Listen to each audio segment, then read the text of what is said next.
Unanimous consent that the amendment be considered as read. Mr. President, thank you, and let me begin by saying that this amendment is being co-sponsored by Senators Snowe, Collins, Obama, Cantwell, Sununu, Menendez, Stabenow, Clinton, Leahy, and Senator Kerry. And this amendment, which would increase LIHEAP funding by $800 million, also has the support of the National Energy Assistance Directors Association, the National Fuel Funds Network, the American Gas Association, the National Association of State Energy Officials, and many other groups. Mr. President, this amendment is simple and straightforward as it can be. And what it is about is that at a time when, as everybody knows, home heating prices are going through the roof, it is getting colder every day. It will be below zero in Vermont this week. This amendment would provide real relief to millions of senior citizens on fixed incomes, low-income families with children, and persons with disabilities. Specifically, this amendment would provide $800 million in emergency funding for the Low-Income Home Energy Assistance Program, otherwise known as LIHEAP.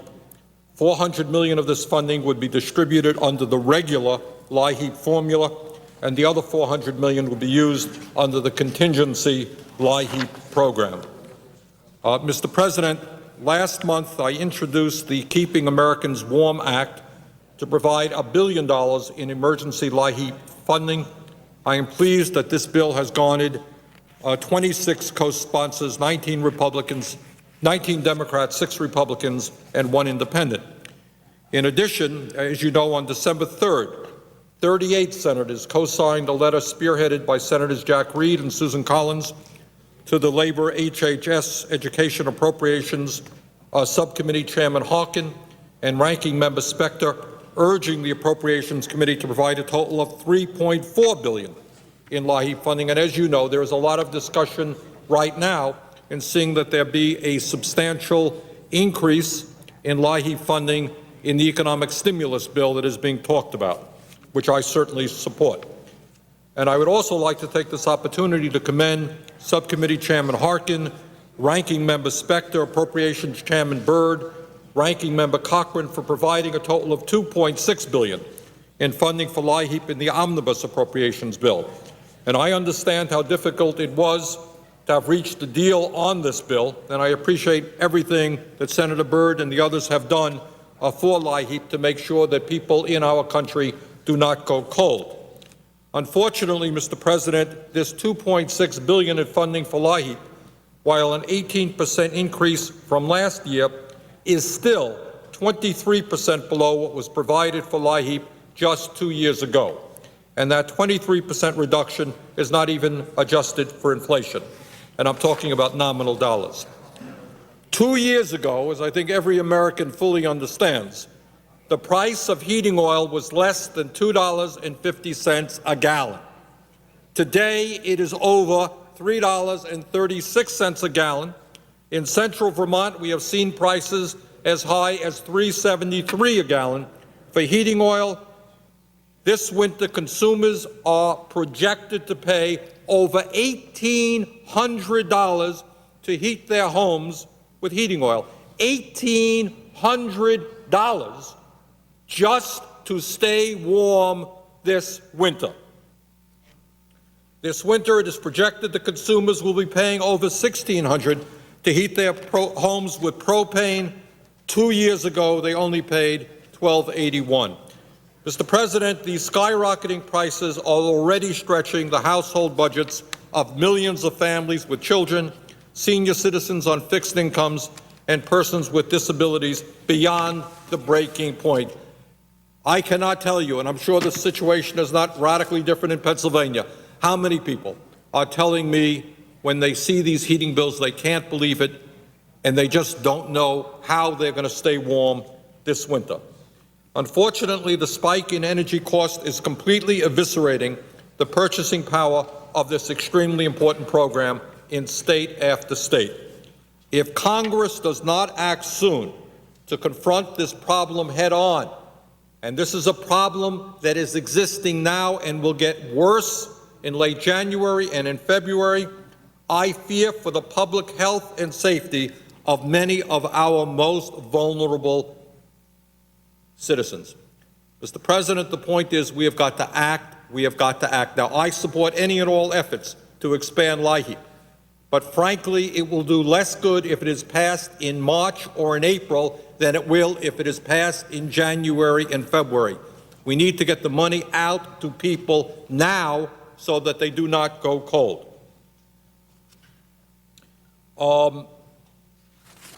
According to the National Energy Assistance Directors Association, due to insufficient funding, the average LIHEAP grant only pays for 18% of the total cost of heating a home with heating oil this winter, 21% of residential propane costs, 41% of natural gas costs, and 43% of electricity costs this winter. What this means is that low-income families with kids, senior citizens on fixed incomes, and others will have to make up the remaining cost out of their own pockets. And as you know, Mr. President, in this country, we're looking at some very rocky economic times. More and more people are unemployed. Poverty is going up. Where are these people going to get these large sums of money to stay warm this winter? In addition, Mr. President, only 15% of eligible LIHEAP recipients currently receive assistance with their home heating bills. 85% of eligible low-income families with children, senior citizens on fixed incomes, and persons with disabilities do not receive any LIHEAP assistance whatsoever due to a lack of funding. So you have many people all over this country who are eligible for this program who are unable to get the help that they need. Mr. President, in my own state of Vermont, it has been reported that outrageously high home heating costs are pushing families into homelessness. In fact, it is not uncommon for families with two working parents to receive help from homeless shelters in the state of Vermont because they cannot afford any place else to live during the winter. But this is a national energy emergency that is affecting states all over the country, certainly not just Vermont. On January 17th, one day after the President released $450 million in emergency LIHEAP funding, the National Energy Assistance Directors Association testified in front of a Health, Education, Labor, Pension Committee chaired by Senator Kennedy, and I very much appreciate his holding that hearing in Boston, focusing national attention on this crisis. And here is what the National Energy Directors reported. This is what they said.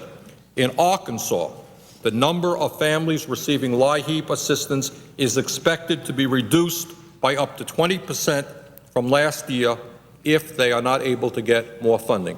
Arkansas, 20% reduction. In Arizona, estimates are that they will have to cut the number of families receiving LIHEAP assistance by 10,000 families as compared to last year. In Delaware, the number of families receiving LIHEAP assistance will be reduced by up to 20%. In most instances, the average LIHEAP grant only pays for about 20% of the total cost of heating a home in Delaware during the winter. In Iowa, the regular LIHEAP grant has been cut by 7% from last year.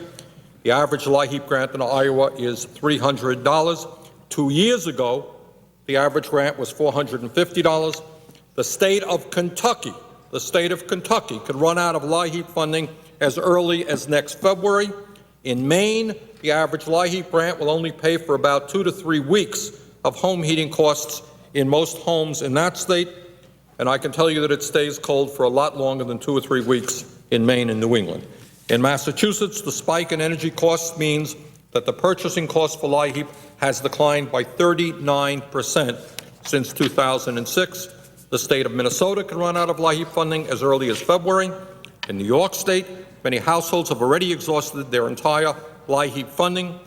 While Ohio has seen a 10% increase in the number of people applying for LIHEAP assistance, that state will have to cut back its regular LIHEAP grant by between 15 to 20%. Rhode Island, Texas, state of Washington, on and on it goes. Bottom line is, home heating fuel costs are soaring. LIHEAP does not have enough money to take care of the needs of people in state after state after state. Mr. President, in the richest country on the face of the earth, no family, no child no senior citizen should be forced to go cold this winter. But, Mr. President, I am afraid that unless we act and act very quickly, that is exactly what will be happening. We hear a lot of talk about emergency funding around here. Not every piece of legislation, in fact, is an emergency. This is an emergency. As we speak tonight, people all over this country do not have enough money to stay warm. That situation will only get worse, and we have got to act, and we have got to act now.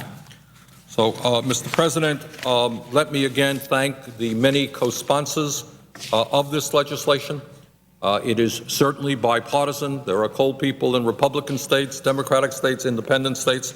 We've got to act together, and we have got to move as rapidly as we can. And, Mr. President, I am offering this amendment now on the Indian health bill.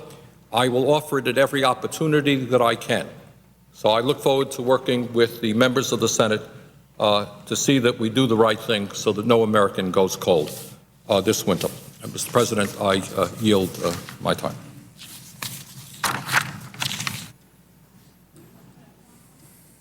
I note the absence of a quorum. What is it? The absence of a quorum.